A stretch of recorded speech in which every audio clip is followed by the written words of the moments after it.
Hey everyone, Chris here, and today we are making vegetable stock. This is a great way to reuse your vegetable scraps and to prevent waste in the landfills. Follow along. There are a few steps to get this created, but it's super simple and easy. You can do it at home. I believe in you. Stay tuned and you'll go on this adventure of creating homemade vegetable stock with me.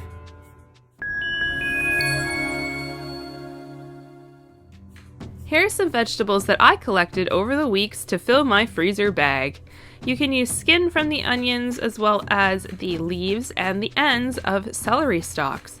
Of course, the peels of carrots and potatoes work perfectly, as well as extra leaves from things like lettuce, Brussels sprouts, and the bottoms of root vegetables that you might want to chop off. Of course, garlic goes great as well.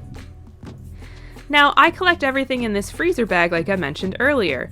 I pop these in the freezer until the bag is full. These keep the peels and the little cut-offs perfectly fresh and ready for you once you have enough to create the stock. So just take the peels and put them in the bag. You can also cut off the top of the carrot as well as the end of the carrot and pop that whole section into the freezer bag.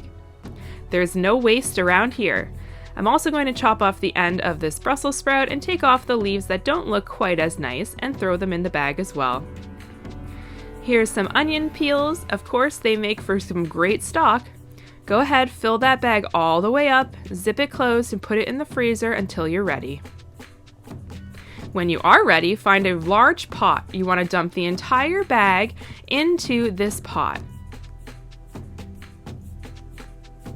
You want a large enough pot that you can fill it with water so that you can still stir all of your vegetables. Make sure they're fully covered.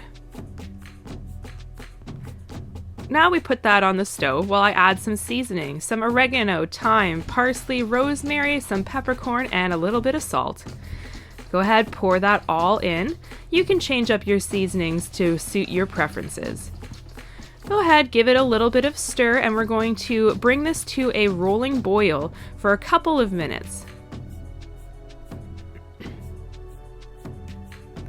Now that it's at a rolling boil, let it go for a few minutes and give it a quick little stir. But we are going to reduce the heat to a light simmer and leave that simmering for about an hour. You can cook it longer if you would like. Once you're done, take that pot off the stove. You can either let it cool or work on this while it's still warm. Take a colander and line a bowl with it. We're going to strain off all of these extra vegetables. With a slotted spoon, I'm just scooping them out and putting them into that colander.